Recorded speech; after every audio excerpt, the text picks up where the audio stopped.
everybody, and welcome back to another episode of the Male Perspective. I am your host, Lana Reid, and today, on this day, I have with me a gentleman by the name of Carlo Kennedy. He's an author and a musician of a very unique style of music. I'm looking forward to hearing more about all of that. But first and foremost, as I always do, I take a quick moment to pause, say thank you for making time for me today. Time is a gift. Once we give it, we can't get it back. So, Mr. Kennedy, welcome to the show. Thank you. It is so great to be with you. I've heard about the show and I'm excited to be here. Thanks. Awesome. Well, as I mentioned, you're an author. You've got quite a few titles out, one of which is a collaboration with a few other gentlemen called Lessons to the Little Boy. So I kind of want to open up and talk about that. So if you could kind of explain what the message is and what that book is all about. Yeah, thanks. So we have this friend, Jamie Gill, and she had written a book called Lessons for the Little Girl. And it got such a great response that people were saying, well, where's Lessons for the Little Boy? Where's one for us? And so she got a bunch of guys together. And I'm just so honored to be on that list. There's a great bunch of guys, and we all wrote a chapter. And the premise is sort of like, if you could go back in time and give advice to your younger self, what would you say based on the lessons you've learned in life so far? And so it's called Lessons for the Little Boy, but really it's for it's good for young men of a wide spectrum of ages, because some of the lessons that we have learned, and I'm 50 something, are lessons that, you can't really explain to a little boy, but maybe a little bit older young man would understand. And so there's a lot in this book. There's a lot of wisdom packed between these pages. Awesome. Just a quick question. Now that you've written it, your piece, your section, thinking about the little boy that you were, would you have listened to yourself? Well, that is the dilemma, right? Because if you really could go back in time and talk to your younger self, my younger self might say, "Who do you think you are, old man? I know what I'm doing." So there is a certain extent to which we all have to make our own mistakes, or we can't learn from them. But I think if people are open to it, they can definitely learn. And I'll tell you this too, this book is not just for young men. This book could be kind of an antidote to a midlife crisis, even for mature men, because a lot of us get into some of the hard lessons we've learned in life, and we talk about that, and we talk about what that means and what's the big picture here. And so yeah, it really is for all ages. And people have said that men have said they got a lot out of Lessons for the Little Girl too. So I think women could read Lessons for the Little Boy and not only get a lot out of it, but also figure out, where are these men coming from? What is going on in their brains? Right. That's out, right? Awesome. Now, I was reading your chapter, and you have a bunch of interesting points that you make in your chapter. But one of them is this concept of making it, and how we're, especially as a man, society puts all this pressure on you to make it. So now that you're 50, exactly. What would you tell the young guys about falling into that trap of believing this whole making it ideology? Yeah. The problem is that we are so ingrained by media and movies and just all of the messages that we get. We're so ingrained in the idea that things are defined for us. Success is defined for us. Wealth is defined for us. Love is defined for us. And one of the things I would say to younger people is, don't let the world define those things for you. So for example, when I was a kid, for me, success would have been becoming a musician, like a famous musician, or at least a musician who could buy a big house and live a comfortable lifestyle based on being a songwriter. Okay, that never happened, and your audience knows that because how many songs of mine can they sing? None, right? Because I never did become a famous songwriter.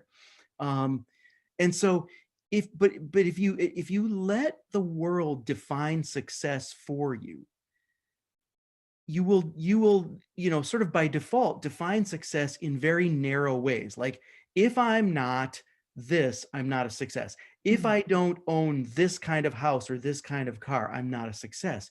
But that's BS. You have to define success for yourself. I consider myself a success right now, and I don't drive a very expensive car. I don't live in a huge house. But I have a great life. And so, the same thing with wealth. I love what you said at the beginning about time as a gift. You grow up and you define wealth as possessions and having a lot of money in the bank. And I got to the point in my life where I stopped letting the world define wealth for me, and I redefined it for myself, sort of based on some things I read. But now, to me, wealth is time spent with people that I care about. It's time doing the things I want to do. Wealth is not dollars. Wealth is hours. It's wealth is the ability to spend your time the way you want to. It's not the ability to buy fancy things. True, true. And I think, when you get caught up in some of the messages that society is sending you, it's so easy to get caught up in that trap. So, I mean, I think that's wonderful. Now, listening to you talk, one of the things that I have encountered is that sometimes gentlemen 50, 60, 70, some don't evolve, some don't grow, some don't get it. The light bulb never goes on. Do you have any thoughts on why some men go through the process of evolving and some don't? Well, I'm not a psychologist or anything, but I think that a lot of it has to do with whether or not we have mentors and good ones, and notice I didn't say role models. A role model, it may be very good, but a role model is somebody maybe you don't know them personally. A mentor is someone you know personally. And so the people who do evolve, the people who become sort of self-aware to that extent, I think are people who have mentors. Okay. Now, if maybe not everyone is fortunate enough to have a father figure or a mentor that they know personally, but you can seek that out through reading great authors. Yes. But again, I'm not saying, who is the person on TV that you admire because they're a good actor or because they're a good musician or a good producer or something. I'm talking about someone who can really share wisdom with you. And so if that person hasn't just stumbled into your life, through good fortune, you have to seek that out. Gotcha. And that takes work. And, we are, as human beings, by nature, lazy. And so, we don't want to put the work in, but you got to put. I want you to hand it to me, right? Yeah, right. Awesome, awesome. Now, before I move on to your series of books, I want us to talk one more thing about your chapter in the book. And you talk about hardships and how you embrace hardships. And I think that's like something we all struggle with because nobody likes it. But you said they really helps you become a better person. Well, I think I'm just getting that from the Bible, really. It's like nobody wants suffering, and no one should seek out suffering. That would be unhealthy. But when suffering comes to you, or when hardship comes to you, or when failure or struggle or obstacles come into your life, you can fight against them and kick and fight and swear and be angry, but that just makes you angry, right? Or you can let them shape you. And one of the images that I think of, and I'm not saying I'm great at this, but I try to think of it this way. Michelangelo's David this famous statue. If you think about what Michelangelo had to do to that piece of rock to bring the man out of the rock, he had to beat it with a hammer and cut it with a chisel. And suffering and hardship and obstacles in our lives, those are the chisels and the hammers that can smooth off the rough edges and make us into a better man if we look at it that way and if we allow it to. Awesome. Now, what is it that you think, or what advice or what tips or what information would you give to a woman who to help her understand the process of growing, evolving into a man? Because you guys are different places. We're not on the same wavelength. But what is it that women need to understand about this whole process of manhood and becoming a man? And, how do we help you with the journey if we can?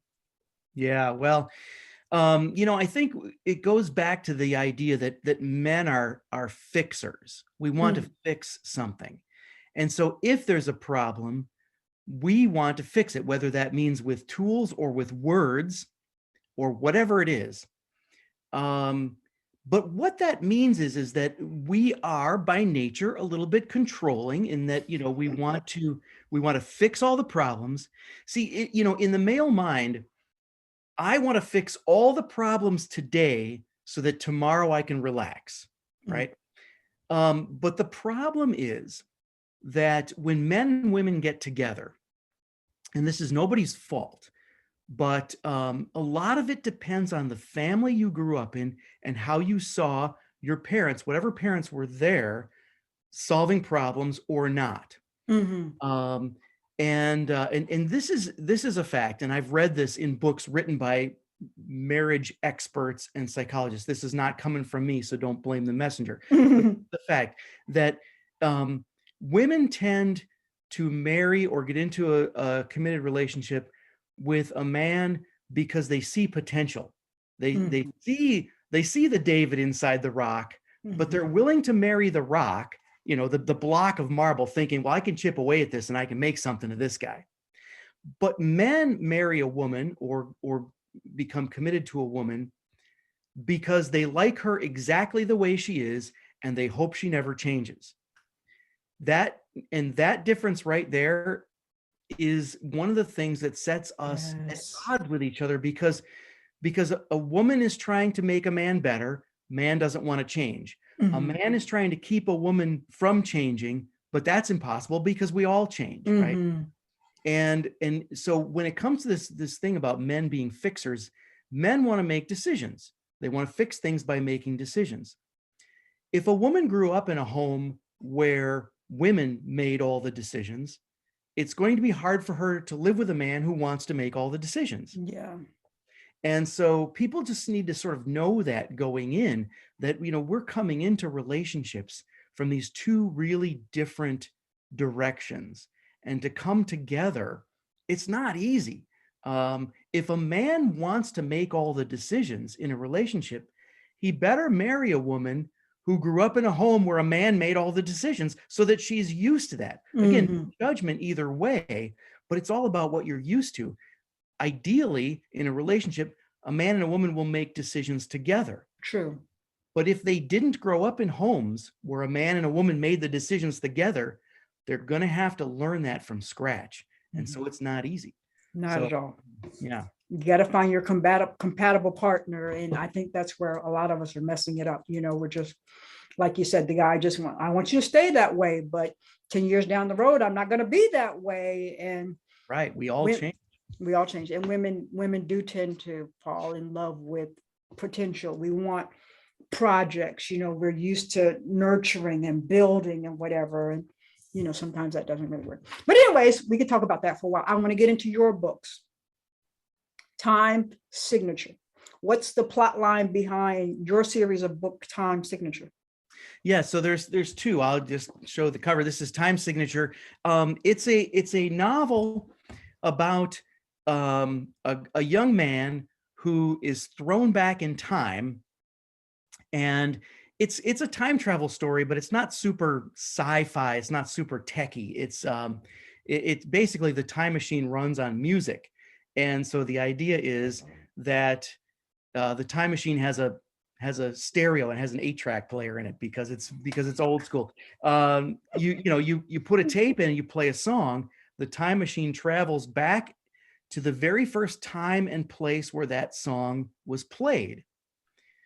So the main character, Christopher, he's longing for a mentor. So he wants to go back in time to ask some advice from his grandfather, who's since passed away. So he thinks he's putting in a tape from the 80s, accidentally puts in a tape from the 1700s of Handel's Messiah, and ends up, back in the 1700s. And now it's a story about love in the past, getting back to the future, and all of that. And I just said the words "Back to the Future," so there is a bit of an homage, to the classic. And then I wrote Time Signature 2, The Regrets of Our Past, where I take one of the characters from the first book, and she becomes the main character.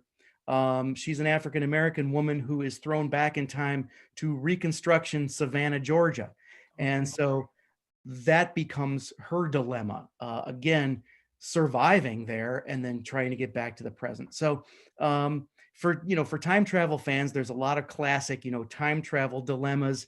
How do we get back? All of that. But at the end of the day, they're historical fiction romances, kind of romance thrillers. So and I've always been a huge fan of time travel because of that idea. What if you could go back in time and fix your mistakes? Or what if you could go back in time and give your earlier self advice? Mhm.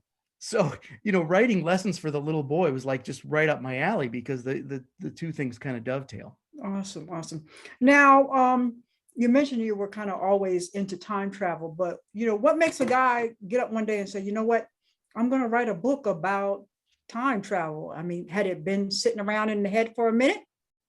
Yeah, it had been bouncing around in my head for years, actually. I'd always been interested in time travel since as a kid, I read H.G. Wells, The Time Machine, and I was sort of fascinated with the idea of a time machine. And in fact, when I was in high school, I thought I wanted to be a physicist, but that never panned out. I was too artsy, I guess. Mhm. But somewhere along the way, I had this idea for a time machine that runs on music, and the way that sort of the vibrations of music go out into the universe. And what if you could follow them back to their point of origin? Gotcha. And I thought about this for a long time, and the story started developing in my head. And right around 2011 or so, I think it was, I thought to myself, I better write this book, or someone else is going to before I do it. I was starting to get afraid that someone else was going to have this same great idea for the musical time machine. As far as I know, no one has. It hasn't been done. But at any rate, I thought I better write this novel. And I wrote it, and just very fortunate to be friends with Glenn Murray, who is the publisher, 220 Publications, and we talked about it, and it's not easy to get a book of fiction published, and so I'm just so grateful for 220 that they were willing to publish the book, and then the sequel. There is a third one somewhere bouncing around in my head, but it's not close yet, so we'll get there someday. Awesome. I love it. So now that we've got time signature, we've got lessons to the little boy, and the whole message and concepts of time going back, doing some self-reflection, is it easier to mature into a man like when you were born versus do the guys today have more issues they're struggling with, do you think? Oh, wow. Well, I think anyone who's, entering the second half of their life, let's say, is probably going to think that things are worse now, like back in my day, um, but I can point to a couple of things that I think make it more difficult for young men now. Mhm. One of which is, our culture seems to be moving more and more in the direction of what we might call relativism. There are fewer and fewer absolutes, right? What was right and wrong at one time, harder and harder to pin that down, right? And then I think technology changes things so fast that we don't have time to breathe anymore before there's another big change coming. My family laughs at me because I'm always like, railing against the robots, and technology. Oh, cool. I use computers, of course I do. But if I had my way, they would never come out with an upgrade for anything ever, right? There'd be no update. It would just stay the same. But I really do think that the exponential speed with which things change makes it harder and harder on relationships, harder and harder for marriages to stay together, and harder for children to grow up. And so, yeah, it's not getting easier, I don't think. I don't think so. I think, with all of these advancements, you're reading all these articles about how young folks are the loneliest generation that we've had. It's just really, it's not bringing us together in some ways. It's kind of making us separate. So, Right. But that's a whole nother issue. So anyways, let me get into, I see that you're pretty handy with the guitar. Well, I'm no virtuoso. I can strum the chords. To put it this way, I could be the rhythm guitarist in a band, not the lead guitarist. So, yeah. When did you get involved or introduced to the guitar? My dad is a musician. He played the drums. He's played with some famous people. I was maybe 10 years old when I sort of realized that, like, wow, my dad can play the drums. I want to play the drums. And so I played the drums in the band. And then when I was 16, got my first guitar and started writing songs immediately, because how it is. I mean, I don't know, songwriters, me writing a song is me forcing you to listen to my diary, like, oh, I'm in love, got to write a song. But what's fun about that is I was able to put a lot of that into the time signature books, in the characters there. So I've just, I've always, but here's another lesson I will give to people who, if you want to be a musician, do not do what I did, right? Get an instrument and start writing your own songs. First, learn great songs written by other people and spend more time learning great songs written by other people than trying to write your own songs too soon. Because I've written hundreds of songs and there have been maybe 2 of them that have ever been played on the radio. And that was for like a minute until people decided they weren't that good and they stopped playing on the radio. So I'm not that great at it, but if a person first learns the great songs written by the great songwriters, then you got a shot at being a good songwriter. Awesome. I love it. Now you sing a very unique type of song, Irish. Well, I mean, it's I think what happened is that I got to the point where I realized that, the songs I was writing were never going to be hit songs. And so I decided to take a break from songwriting. And at that point, I was into traditional Irish music. So I started learning. And when I say traditional, I mean like the 300-year-old Irish folk songs. And this was also right about the same time that I was starting to write the time signature books. And so it all went together because the first time signature book takes place in 18th century Ireland. A lot of it does. And so I was writing, and so I was learning these old Irish folk songs. And then I thought, well, if I really get good at these, I will, they will influence my own songwriting. And I made a goal for myself that I was going to learn Irish folk songs well enough to play Irish folk songs in an Irish pub on St. Patrick's Day. And I finally got that gig. And while I was playing, everyone was just watching March Madness on the TV screens and no one paid attention to me. And I, I realized something that day, that I'm the only person left who cares about traditional Irish folk songs. So there you have it. Oh, great story, great story. In fact, somebody stole my little Irish flag. One of the drunks in the bar. Okay, let me tie everything in here, because I heard you mention your father. So that made me think, when it comes to lessons for a little boy, when it comes to time signature and going back and looking for a mentor, you personally, what lessons would you say you've learned from your own father about being a man? What has your own father taught you? Yeah, that's a great question. I think he taught me a lot, but there are some things that a man learns from his father or from another mentor that maybe don't translate from one generation to the next, right? And so there are lessons you have to learn where, oh wait, I'm not my dad, and I'm not his age. Mhm. But I think I'll just say this. Watching my father taught me how to treat a woman. And I would like to think that I know how to be a gentleman. I know how to, treat a woman. I know how to be a husband, even um, from watching, my dad and my parents. Awesome, awesome. So what do you say to the young guy who's out there? He's floundering. He's trying to find his way.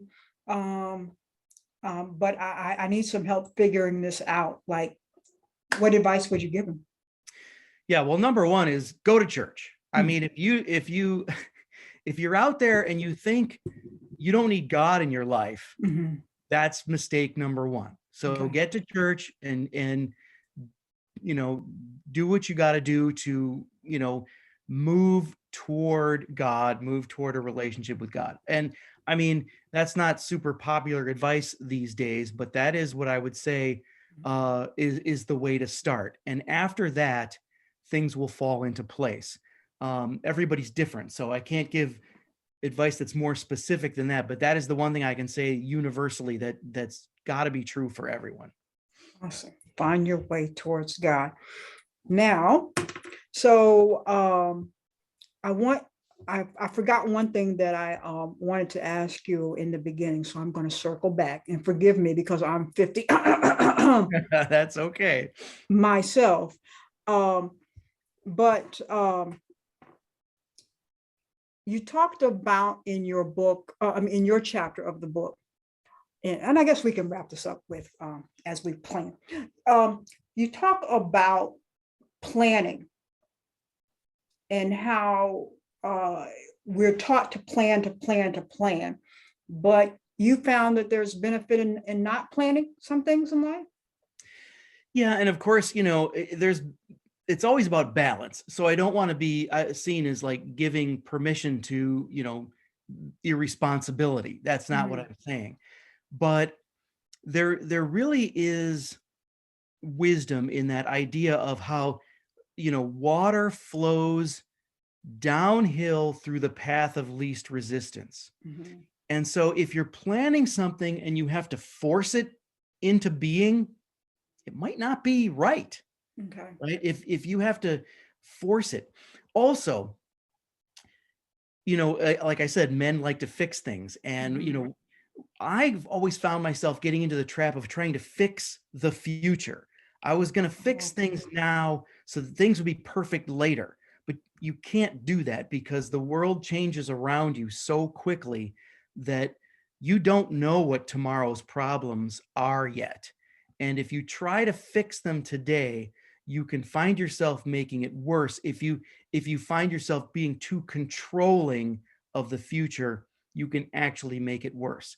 So planning is good, be responsible, save money, but if you're trying to force something into existence and it's not meant to be, don't force it. And if you try to control the future, well, you might be trying too hard. Okay, awesome. I think these are all lessons, bumps in the head that you get along the way. You're especially, like the teenager, okay, you're going to graduate from high school. What's the plan? Well, I don't really have a plan, but you're telling me I need to have a plan. But, this whole Yeah. little process of growth or whatever, nobody really gives us the handbook, and it's so sad. Yeah. And the other thing people don't tell you is it's okay if you fail. Hmm. If you say, well, I mean, if you say I'm gonna this is my plan, I'm gonna do this, and then it doesn't work out, Let's try that's something else. okay. Try something else. Lesson learned. Failure is only failure if it's final, right? Hmm. Failure is only failure if you don't learn from it, and if you quit, right? So as long as the last thing you do isn't a failure, then you're fine. Just use it as a lesson, use it as a stepping stone to something else, and then it's not a failure anymore. It's a stepping stone to success. Awesome. I love it. I love everything. I love everything. I should have asked you to pull out the guitar and play us a song as well. Well, maybe next time. Maybe next time, next time, next time. So when is the next series of Time Signature? I'm trying to push it along. Is it coming out? I know it's in the head, but Yeah, yeah. Right now I'm actually finishing up a different book. I'm working on a novel that actually takes place kind of in the future. And I won't say too much about it yet, because it's not even finished yet. But sort of imagine if the FBI was so desperate for agents that they would take a man who's also a Franciscan friar, and and imagine if he has to solve crimes. So it's kind of like that. So we'll leave it at that. okay. Once I get that published, then I'll probably get back to Time Signature 3, and we'll see. But Okay. yeah, Okay. Awesome. So we're going to wrap up and do the random question. okay, I'm But ready. I have a question before I do my random question, because as my mind just floats all over the place. So excuse me. But you mentioned one of the lessons your dad taught you was how to treat a woman. So what advice would you give to a man about how to treat a woman? Yeah. What can, Well, I mean,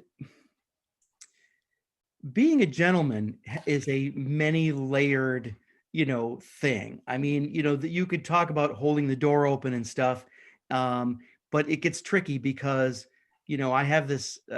There's, in fact, I wrote a line in Time Signature. The line is, what do you do when you treat a woman like a queen, but she doesn't want to be treated like a queen? Then what do you do? uh, Um, I think commitment is mhm. commitment is so important. And if I had to give advice to the world of men who are currently single or, dating or whatever, I would say be a one woman man. You will not find happiness trying to play the field for very long. Mhm. And I don't care how many James Bond movies you've seen, living a lie, living a double life, cheating, uh, deceiving people, that will never make you happy. And so find someone to be committed to, make a decision to be committed, and work on that relationship without looking for distractions elsewhere. Ooh, the ladies are going to like that one. The ladies are going to like that one. But I mean, I think it's exhausting anyways to try to Yeah. spread yourself around with. So let's do the random question here. Let's see what we've got. Let's see what we've got. What long shot have you taken that has paid off? Wow. What long shot have I taken that has paid off? Well, the one that pops into my head is, if folks read Lesson for the Little Boy, when they get to my chapter, they'll see that, for all of my talk about giving advice to men about women, I've actually been divorced twice. And, I could tell you why I think that is, but we don't need to go into that. Um, the long shot that I took that panned out was that I finally gave in to the temptation to create an online profile on a dating website, and I met I met the woman I'm going to marry, and I'm engaged, and we're going to get married. And, I mean, of course, we say God brought us together, and I think that's true. But uh, put yourself out there and be willing to be open, but again, not in a creepy way, like be a gentleman about it, and be a stand-up guy, and the right woman will come to you. Awesome. Third time is a charm. That's what we're hoping. That's right. I'm convinced of it. Third time. Awesome. Congratulations. And when should we be expecting to send out the gifts? Wedding? Yes. Well, I don't know about gifts, but we're getting married next month in March. Oh, wow. Yeah. Oh, congratulations. Thank you. Many blessings, many blessings.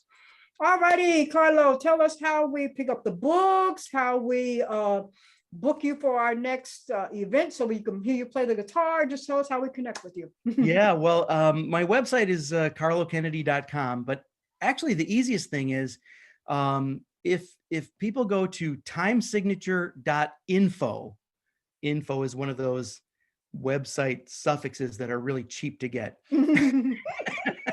Timesignature.info will actually take you right to my Amazon author page. Okay. So right there you can see both Time Signature books and also Lessons for the Little Boy. If people want to order those books, they're right there. And then I'm sure there's a link to my website there too, but it's timesignature.info. Awesome. Well, Mr. Kennedy, it has been a pleasure. The messages that you're sharing with everybody, the music, hearing about the blossoming love life, because who's not a sucker for love. So I love that too as well. So I have truly enjoyed my time with you today. Many, many blessings to you and the future. Just keep on doing the wonderful work, spreading that positive energy in this universe. I truly, truly appreciate it. Just much appreciation from me. Well, thank you so much. I appreciate being here and being able to talk with you. I hope we can do it again sometime. Awesome. That is all for this week's episode of The Male Perspective. I am your host, Lana Reid, and I will see everybody next time.